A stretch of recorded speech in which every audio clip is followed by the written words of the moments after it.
Hello, Hey, Daddy. everybody.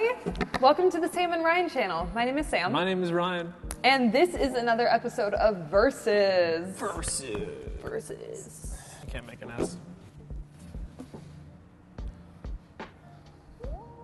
Versus. Nice. That was so worthy of That our was time. so worth it. Today we are going to be doing YouTube versus Twitch. Now, obviously, Sam and I have this YouTube channel together, so I understand YouTube a relatively fair amount, but Sam's literal occupation is at a studio that produces YouTube content. Yes. Similarly, I have a Twitch channel at Ryan_McCartan. Y'all should go check it out. You should. We stream there every Sunday and Wednesday night, and it's really fun. So link is in the description. And also, while we're shamelessly promoting, Sam and I have a 24-hour stream coming up on the 29th of May. Are you sure? Yes. You're positive? Positive. Oh, you want to put money on that? $5. No, thank you. On the 29th of May, as I was saying before, we have a 24-hour stream coming up. We did a big channel points redemption, and the daddies contributed 100,000 channel points in 2 streams. So we're doing a 24-hour stream. We will be streaming for 24 hours straight on May 29th. So if you're a fan of what we do over here, you should definitely come check us out over there. Shameless self-promotion over. But anyway, Sam and I are on that stream a lot, but it is like technically my channel, like under my name. And I use it, I think, for more things than what we just do together, even though it is predominantly us. So we thought that this would be a really interesting sort of like debate or versus, because we both understand YouTube and Twitch respectively, but Sam seems like kind of the YouTube expert and I seem like sort of the Twitch expert, so we thought that that would be like sort of the way that we would divide and conquer. So Sam will be playing the role of YouTube, I will be playing the role of Twitch, and we are going to, you know, subscribe and cheer bits, guys. And we're going to talk about 5 things that are in this bowl just waiting to be picked. All right. And it's going to be a good time. So you better not have clicked away already, because we're just getting started. Let's do it. I'll go first. Love that for you. How hard is it to get started on your platform? Wow, a question about getting started at the beginning of the video. Look at that. You can't plan that, folks. It just happened naturally. Luck of the draw. It's actually not that hard to get started on YouTube. I get asked this question a lot because a lot of people know me from YouTube. And so a lot of my DMs and comments are filled with questions of how to get started. But thankfully, YouTube makes it pretty easy. Almost everybody has a phone with a good enough camera that you can film on these days. I mean, movies are shot on iPhones. You know what I mean? It's just like almost everyone has a phone that you can start vlogging on. You don't have to start your YouTube channel off with like the most pristine quality of content. You just have to have a camera and a good idea. And as far as growing your channel, I think YouTube really sets users up for success with giving them tools and information on search engine optimization, SEO, if you're familiar with, I mean, Twitch, but also YouTube and just growing on the internet. That's something you've probably heard about. It's all of like the tags and metadata and how to title your videos. Like the YouTube Studio is a pretty helpful place to learn a lot of these things. If you are making what is called evergreen content that can be enjoyed no matter the season, no matter the year, there's always a chance that that video can blow up a year after you've made it. That's what helps a lot of creators grow. You just have to be continuously putting out content that you really like, and odds are YouTube will push your video to people. And so there are a lot of helpful things to know, like all the metadata stuff, but as long as you have an idea for a channel and a camera that can literally just be your phone, like it's not that hard to get started on YouTube. Right. Yeah, I mean, Twitch is very different than that. Like, I started my Twitch channel because I had some friends, predominantly Daddy Torrance Coombs, who we love and talk about all the time, who are big into streaming, or who got big into streaming, especially over the pandemic. And I saw it as a huge opportunity because I love video games. I love the element of being live, and I know that a lot of like musicians can use Twitch, and I'm a musician as well. So like it was like, okay, this is a good fit for me. And because you and I had started a YouTube business together in the fall of last year, I was like, okay, like relatively low startup costs, didn't take us much to get up and running. I'm sure Twitch will be the same. No. First and foremost, like we started this channel 6 months ago and we have 45,000 subscribers. The discoverability on YouTube is fantastic. The discoverability on Twitch is almost nothing.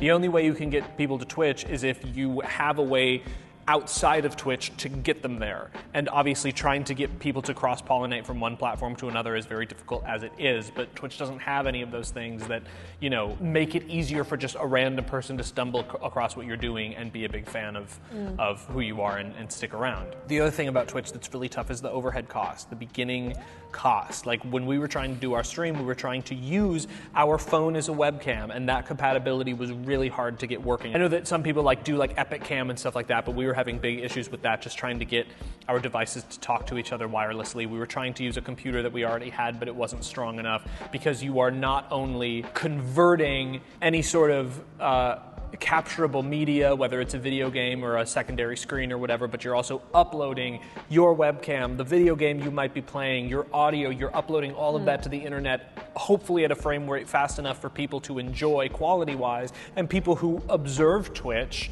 are sticklers about quality because no one wants to see like a laggy broadcast where they can't understand anything. They'll click away immediately. Exactly. So you have to have a really proficient and fast computer. You have to get a lot of cables. You need a capture card for your video game, a capture card for your camera, a good camera if you want to be able to upload at high quality.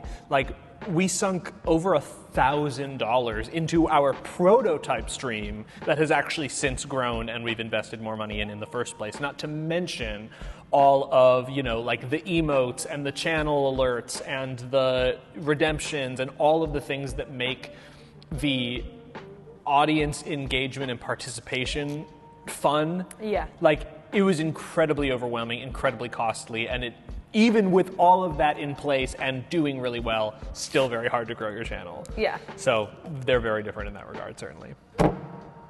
Whew. All right. A lot of information. Oh, dude, What? we should definitely date. We should. How do you make money on your content? Look at that. Great question. We wrote them. It's very interesting how different the sort of monetization properties of these two platforms are, because on Twitch, it's sort of like the very traditional way that art makes money. It's like patrons. Like you have people patronizing your art, giving you a certain amount of money at a regular interval so that you can like keep going. Unlike on YouTube, on Twitch, when you subscribe to a channel, you pay to subscribe to a channel, and that payment recurs monthly, and that payment is like a pledge to the artist on Twitch to continue what they're doing. You can also cheer bits, which, you know, each bit is a cent. So if you cheer 100 bits, it's $1, and you can do that at any time during the stream. And then obviously another way that you can integrate sort of monetary value into the streams is by, you know, doing like sound alerts or different types of redemptions that are interactive in the stream. So like, let's say I'm streaming a video game and my character dies, you can like play a sound alert that's like, you know, you died, and it's like funny, but you have to pay for that interactive metric. And so what's really interesting is that Twitch has this incredibly high overhead cost, and then in order to make that money back, a lot of factors need to be happening simultaneously. You need enough of an audience where the money that they're giving you accumulates to a reasonable amount. You need people who are willing to spend that money, not only on a monthly subscribership basis, but also to cheer those bits and to interact with that monetizable content that's behind a paywall. And you need those people to return and continue doing that. So that's like a lot of monetary criteria that you have to hit for Twitch to be monetizable, and also for you to even recoup what you'll have to invest to get on the platform in the first place. For YouTube, it's actually fairly traditional in terms of how media is monetized. I know you all are familiar with ads on YouTube videos. So in order to monetize your own content on YouTube, you do have to hit certain like thresholds as a creator. Same with Twitch. Yeah, there's a certain like watch time milestone you have to hit, like subscribers, etc. But once you can monetize your content, that gives you the ability to put an ad break in your video. Like that one. However, how much money you make from those ad breaks is kind of dependent on how many views that video and those ads get. So that's just the AdSense revenue portion of YouTube. You can make a lot of money from AdSense revenue.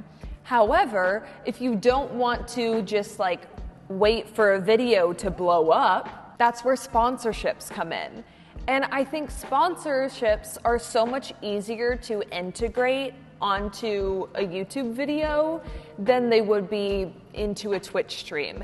And they're just more common because I think YouTube's just been around longer than Twitch has. And also because I think that integration factor is very important. Like you can get a sponsorship from this is such a stupid example, but if you get a sponsorship from McDonald's, you can do a vlog of you going to McDonald's and like, oh, it's a tier list of chicken McNuggets versus, you know, of all the chicken products at McDonald's. Yeah. And you can integrate it into the content. You can edit around it. Mm-hmm. Whereas Twitch, it's live. Yeah. It's just an ad read. You know what I mean? Or like you probably could get creative with it. I'm streaming and making a tier list live. I mean, which you could do. You could do it, but it doesn't have the same appeal, guarantee, or natural integration. Yes. That it does on YouTube. And also, again, discoverability is much higher on YouTube. Correct. So brands understand that there's a higher chance of a wide variety of people seeing this sponsorship in this creator's video, and so they're more willing to throw more money at YouTubers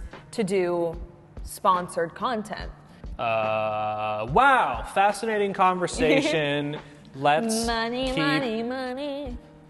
Must be funny in the social media world.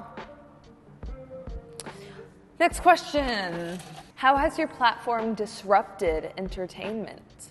I think YouTube has significantly impacted the entertainment industry.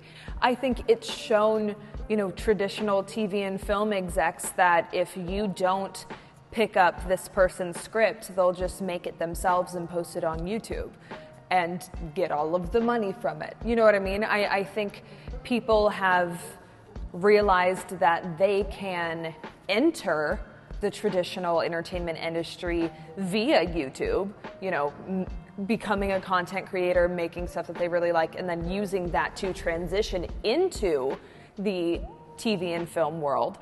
But I also think it's just changed so much for the consumer. A lot of my entertainment is on YouTube.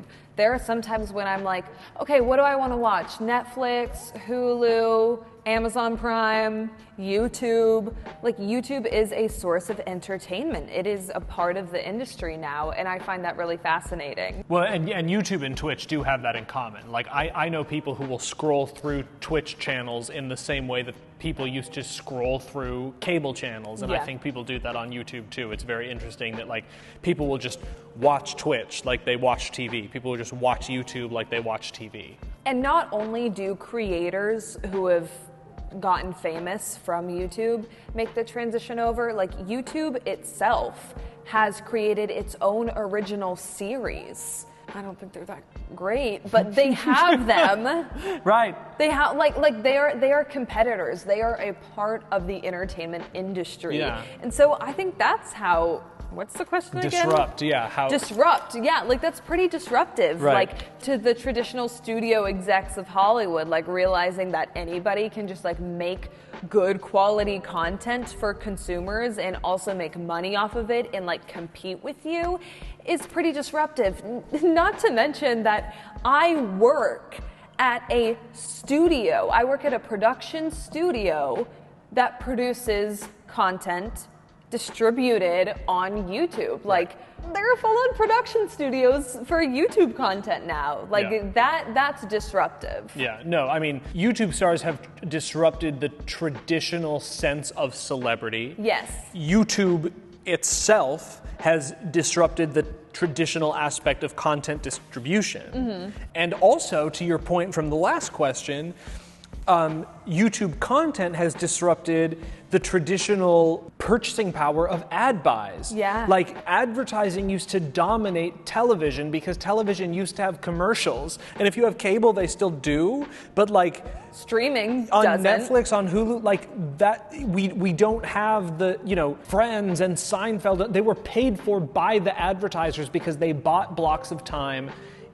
to sell their product to the viewers. And now instead of doing that on television, advertisers are doing the exact same thing with smaller ads on YouTube. And they can target audiences much more efficiently. It's micro-targeting instead of macro-targeting, and they're finding more success with it, so that's what they're doing. So that's been massively disruptive. I think Twitch has disrupted entertainment in a smaller way, but still in a pretty profound way. I mean, I remember when I was a kid, I was playing all these sports and I got diagnosed with type 1 diabetes, and that's not a death sentence for everyone, but for me, my body was just like, I cannot handle it. So I quit all my sports, and I was very content with just like sitting in my bedroom and playing video games all the time. And my parents were like, Ryan, you can't do that. You need to develop other interests because you can't grow up and play video games for a living. Yes, I can. Yeah. Like, yes, I... Hey, Pam. Hey, Con. Like, yes, I can. I do it all the time now. Like, Twitch has made gaming a viable source of income, and it turns out, as crazy as it seems, people love watching people play video games. That sort of like viewership once removed is still attractive to people. That video games are not just meant to be played, the theatrics of them being watched is transferable to engagement and to an audience. And then I also think a point that I'm not extremely well versed in, but that I think is noteworthy, is how Twitch has legitimized and further ingratiated esports. Yeah, made it more like mainstream. Yes, into the conversation and into entertainment in general. Yeah. I think that's been huge for that industry as well. Just tearing through these, we just Yeah, we little are. daddies with all these great ideas about the internet. Look at us go. Look at us go. All right, the penultimate question. You ready, babe? I'm ready. All right. What's the biggest difference between these two platforms? Yeah, I mean, I don't think this is like the most profound thing ever, but like I think the biggest difference, obviously, between YouTube and Twitch is that one is live and one is edited. But I also think that the interaction on Twitch far supersedes the audience interaction on YouTube. Yeah. That, if I'm playing a game on Twitch, there are things that my audience can redeem that changes the way I play the game. There are sound alerts that they can play that become part of the show that I'm putting on, and the way that I'm entertaining my audience is directly affected by the choices they make to directly affect the show that I'm putting on for my audience. It's sort of this cyclical thing. I also think that, I have this live chat happening. I'm on stream for 3 hours, you know what I mean? Like, we get to know each other, and I know a lot of my friends who are streamers, like, have developed like real online relationships with like some genuine Twitch homies that like they actually care greatly about. And like, I know for me, like certainly I'll see, certain usernames that I see repetitively and I'm like, oh cool, they're on. Like I feel like I know them and I feel like they know me, and that sort of, I guess like engagement is really cool. Yeah, I agree with everything you said. I think the biggest obvious difference is probably like one's edited, one is live. Yes, you can go live on YouTube, but it's not really what the platform's known for. But then the way the creator interacts with the audience is very different between the two. Like you said, the creator on YouTube interacts with the audience in the comments after the video is up, but like that's an added thing. That's not even like required or necessary. I think on YouTube, the community forms around the content and the person, but kind of on its own. And I think on Twitch, the creator is a part of its community forming because it's all happening in real time, if that makes sense. That's a stellar observation. Absolutely. I feel the same way. Wow. Easy. Boom. We just knocked that one out of the park. Here we go. Last question. I love how you still stirred them even though old habits die hard. I know. How do people on your platform experience fame? Well, as two of the most famous YouTubers We're obviously on this qualified to talk platform, about this. Yes, like this is a absolutely. perfect Yeah. question for us.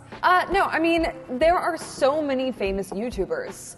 Like, and you can also have 10 million subscribers, and I have never heard of you before. Like, YouTube is so global that there are so many YouTube celebrities out there with like immense fame. And I feel like YouTube sort of invented this idea of like niche fame. Yes. That like, I am really famous in beauty. Yes. But literally no one else knows who I am. But in this community, I am God tier. Everyone knows who I am. You know what I mean? Like, if you were famous, you were famous. Famous. And now you can be famous for your niche. Right. That's a great point. I also think that YouTubers who experience fame can often leverage that to transition into something else that they want to do. Whether that means they leave the platform or continue doing the platform and the thing on the side. Like, I think YouTube fame is translatable. And we've seen that fail before. Like, a YouTuber tries to do a late night talk show and it's like, it's bad. However, we've also seen YouTubers on Broadway. Colleen Ballinger. Miranda sings. Yeah. And we've also seen YouTubers with very successful podcasts. And also, like, one of the most successful YouTubers, like truly successful, Jojo Siwa, has a product line everywhere, Walmart, Target, etc., and is still a YouTuber. YouTubers can really use their fame to do almost anything that they want to, like business-wise. Yeah. And I think that that's something that's pretty unique to the platform. Yeah, no, and I also think that sort of like translation is new. You know what I mean? Like in the past decade or maybe half decade, that like you're seeing people be able to use that to translate to other places with actually a pretty good amount of success. Yeah. And I think that's probably the biggest point of contrast with YouTube and Twitch. You see a lot of very famous people then use that fame to build audiences on Twitch. But unless you're like Ninja, you don't see people able to use their Twitch fame to then translate to a different medium in the way that YouTube stars have that kind of success. Twitch, I feel, is pretty isolated to Twitch. If you're famous on Twitch, you're famous on Twitch. And that's kind of it. Yeah, and like there's a chance you could also be famous on YouTube, but I think it's harder to leverage some level of fame on YouTube that came from Twitch than it is to just leverage your YouTube fame to then, you know.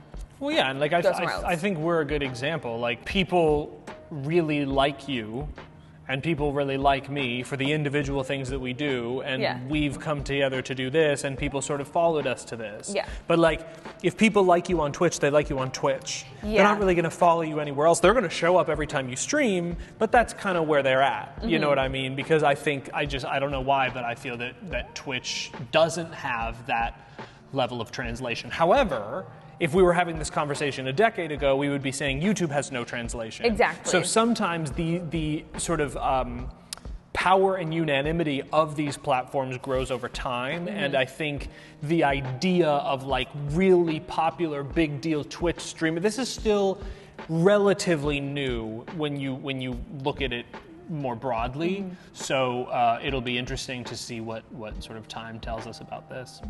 Maybe YouTube walked so that Twitch could run. Oh.